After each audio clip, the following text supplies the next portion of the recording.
Tesla avtomobilining yukxonasida o'smir qiz o'lik holda topildi. Mashinaning egasi esa mashhur reper David.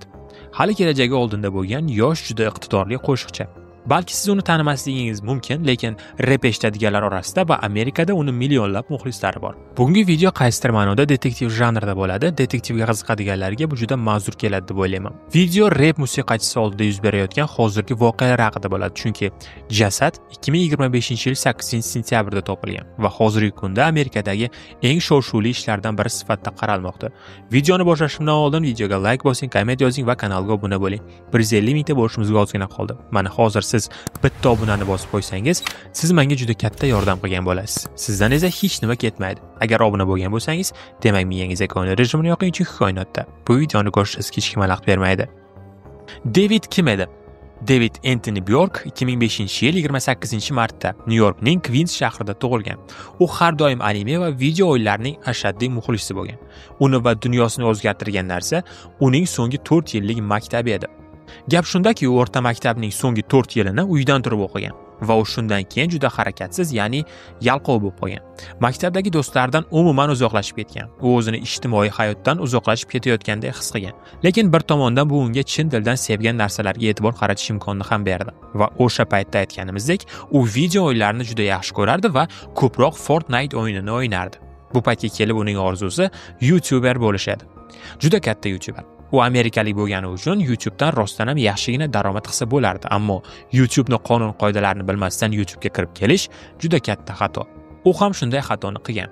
Boshqa birovning mualliflik qo'shiqlaridan foydalangani uchun YouTube uning videolari uchun pul to'lamay qo'ygan. Keyinchalik esa u onasiga bu voqealarni yig'lab aytib bergan. Mana shu paytda unga onasi eng to'g'ri maslahatni beradi. Sen qo'shiqni yaxshi ayta olasan, o'zing yaratgan qo'shiqni YouTube'ga joyla. U o'sha paytni o'zidan harakatni boshladi. Telefon ilovasi yordamida qo'shiq yozishni boshladi. David YouTube qo'llanmasiga amal qildi va shu tariqa o'zining birinchi qo'shig'ini chiqardi. U o'zining birinchi qo'shiqlaridan boshlab katta muvaffaqiyatlarga erisha boshladi va keyin u birin-ketin xitga aylandi.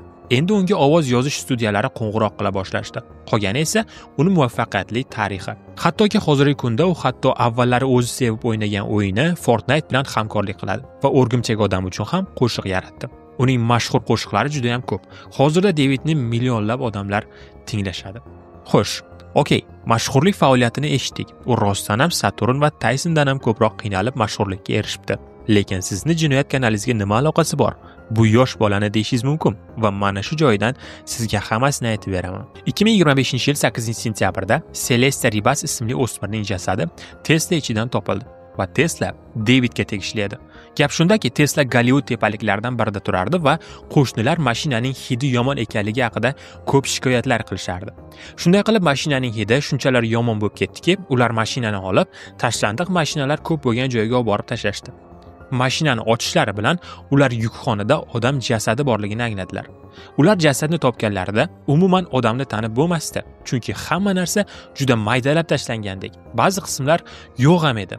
Go'yo hamma narsa juda mayda-mayda qilingandek. Shunday qilib bu jasad kimga tegishli ekanini aniqlab bo'lmadi. Bu narsalar sodir bo'layotganida va hammasi televizorda ko'rsatilayotganida David gastrol safarda edi. Shuning uchun odamlar Davidga bechora odamga qaragandek qarashdi. David esa shoularni qilishda davom etardi. Bir hafta o'tib vaziyat butunlay o'zgardi, chunki ular jasadni kimligini aniqlay olishdi va David bilan umumiy jihatlarni payqashdi. Ikkisi ham bir barmoqda bir xil tatuirovkaga ega. Faqat turli siyohlar bilan. Birida qizil siyoh, birida qora siyoh bilan chizilgan. Lekin ikkalasida ham bir xil barmoqda bir xil tatuirovka. Shunday qilib keyin ular hayotda bir-birlarini bilishlariga oid dalillar paydo bo'la boshladi. Demak, jasad kim edi? U 13 yoshligidan beri bedarak yo'qolgan qiz. Qizaloq 2024-yilda uydan qochib ketgan yoki o'g'irlangan. Buni aniq ayta olmaymiz, chunki o'sha paytdan beri u Los-Anjelesda yashagan va bedarak ketgan edi. Uning jasadi 15 yoshda topildi, chunki uning tug'ilgan kuni 7-sentyabrda edi. Shunday qilib jasad 2025-yil 8-sentyabrda topilgani uchun 15 yoshda, lekin u 14 yoshida o'ldirilgan. Avvalgi politsiyachilar uning buncha yosh ekanini taxmin ham qilisha olmasdi, chunki jasad ancha vaqt qolib ketgani uchun juda yomon ahvolga tushib qolgan. O'sha paytda Los-Anjeles issiq bo'lgani uchun ham bu jarayonni tezlashtirgan.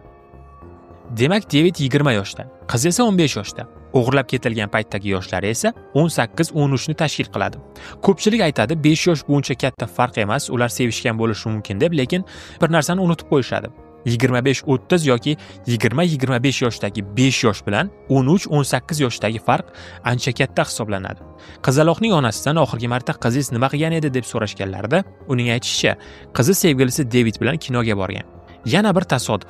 Tatuirovka yo'qolishdan oldin David bilan kinoga borishi. Odamlar o'zi internetda tergov boshlaganlaridan so'ng ular tasodifiy fotosuratlarni topa boshladilar. U yerda qizning yuzini aniq ko'ra olmaysiz, lekin bu uning yuzi ekanligini bilasiz. Men sizga aytmoqchiman, men fotosuratlarni ko'rdim va men uchun bu uning aynan o'zi. Tasodifiy fotosuratlar internetda paydo bo'la boshlagach, ular kashf etgan yana bir narsa shuki, ular bu narsalarni yashirishga maksimal harakat qilishgan. Chunki voyaga yetmagan qiz bilan 18 yoshli yigitning o'rtasidagi aloqalar bu yaxshi emas. Ayniqsa taniqli odam bilan bo'lsa. Keyinchalik bizga o'xshagan Amerikaning oddiy tergovchi odamlari ijtimoiy tarmoqlardagi qizaloq bilan David o'rtasidagi bo'lgan suhbatlarni ham aniqlay boshladilar. Ba'zi paytlarda David qiz shu yerdami yo'qmi so'ragan. Bundan tashqari ular o'sha guruhda ancha suhbat qilishgan va qizning profili o'chib ketgan. Qizaloq o'lik holda topilganida esa bu uning akkaunti ekani haqidagi dalillar paydo bo'lgan.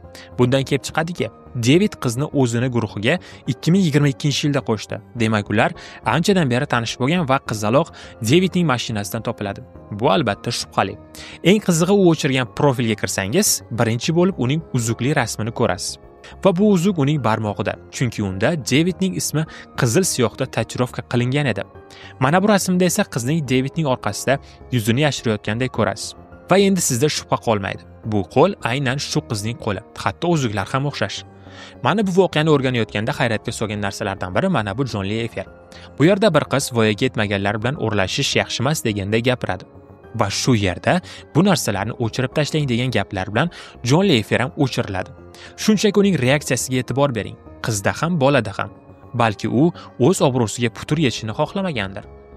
Ba'zi odamlar u o'z qo'shiqlarida bu jinoyatni tan olganini aytadi, chunki u ko'p marta yurak og'riqlari haqida qo'shiqlar kuylagan.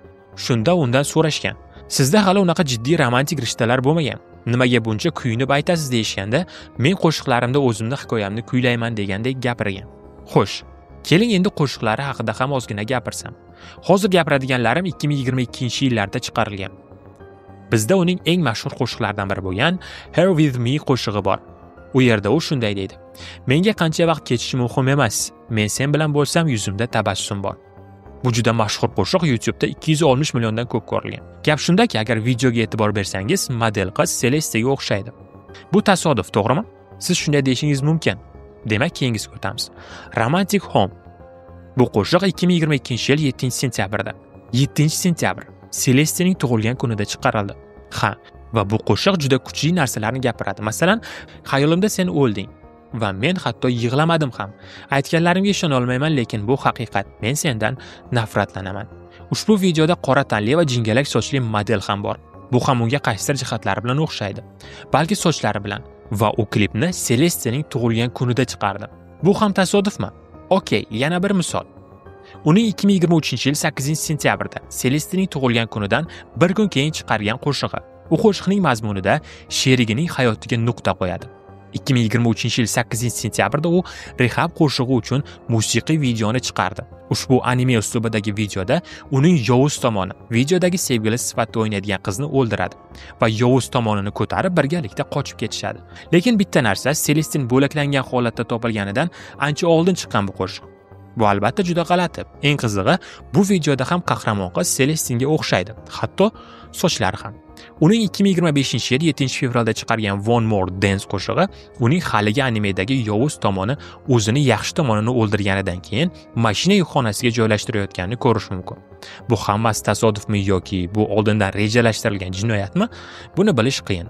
Undan so'rashgan: "Siz kliplarda ta'riflaydigan sizni yovuz tarafingiz, sizni haqiqiy yovuz tomoningizga o'xshaydi, to'g'rimi?" U esa ha deganday javob qaytargan. Bilasizmi, u har bir klipida Celestinga o'xshaydigan qizni olishga harakat qilgan. Hech bo'lmasa qaysidir jihatlari. Masalan, bu klipdagi qizning jingalak sochlari. Bu ham albatta hozir odamlarning tushunmovchiliklariga olib kelgan. Odamlar yana bir narsani aniqladi. U hech qachon chiqarmagan qo'shiq bor. Uni qanday topganlarini ham bilmayman, balki uni Discord albomidan topishgan. Chunki u doim shunday qilgan. Discorddagi odamlar uchun alohida qo'shiq qilardi va ba'zilari hech qachon hech qayerda chiqmasdi. Odamlar topgan ma'lumotlarga ko'ra bu qo'shiq Celeste deb nomlangan. Celeste. Qo'shiqda u bir qizga juda qiziqib qolgani haqida hikoya qiladi. Bularning barchasi qizning yo'qolib bunday holda topilishi uchun juda qo'rqinchli va g'alati. Yana bir g'alati narsa uning konsertlarining mavzusi edi. Uning so'nggi konsertlarida dafn marosimi mavzusi bor edi. Ya'ni u butunlay dafn marosimiga o'xshardi. Tasavvur qiling, konsertga kelasiz va u yerda qabr bor. Ko'p odamlar uni kattalar qabri emas, balki unchalik baland bo'lmagan odamning qabri deb ta'riflashdi. Bundan tashqari o'sha xristianlarga mos dafn marosimida ishlatiladigan kitob ham bor edi. Bularning barchasi dafn marosimiga o'xshardi, lekin nega? Hatto David Celestening do'stlariga bu munosabat haqida hech kimga aytmasliklari uchun pul ham bergan degan mishmishlar bor. Ularning o'qituvchisi esa Celeste darsga nega kelmayotganini do'stlaridan so'raganida, o'quvchilar unga Celeste bir reper do'sti bilan qochib ketganini aytgan. Ularning aytishicha, yigit bilan qiz Fortnite o'yinida tanishishgan. Bu yolg'on, tuhmat deyishingiz mumkin, lekin bu gaplarni o'qituvchi ancha oldin aytgandi. Reperga qizni jasadi mashinasida topilgani aytilganda, u hech narsa bo'lmaganday konsertlarni qo'yishda davom etdi. To'g'ri, puli to'langan konsertlar albatta o'tkazilishi shart. Bu ijodkor uchun muhim. Har qanday holatda o'zini tuta bilish kerak. 2021-yildan beri munosabatda bo'lgan odamining jasadi topilsa-yu, hatto biror emotsiya ham bildirmasa, xuddi uni o'limini oldindan sezganday harakat qilsa, bu juda g'alati ko'rinadi. Men bu bilan bu ishni o'qigan demoqchi emasman. Bu shunchaki taxmin. Tergov jarayonlari davom etmoqda. U qizni kim o'ldirgan, hammasini tergovchilar tekshirmoqda va Davidning o'zi ham bunda yordam beryapti. Bugun men sizlarga faqat bir qizning o'limi va unga bog'liq nazariyalarni aytdim. Telegram kanalimga o'tsangiz, qidiruv ishlari qanday kechayotgani va oxirida nima bilan tugashini sizlarga aytib boraman. Video yoqqan bo'lsa, like bosing, komment yozing va kanalga obuna bo'ling. Sizlarni yaxshi ko'raman, o'zingizni ehtiyot qiling, hozircha xayr. Yo, listen up to my rhyme. About a man who's one of a kind. He's got swag and he's got style. Ladies love him with a smile. Mr. M, he's got that flow.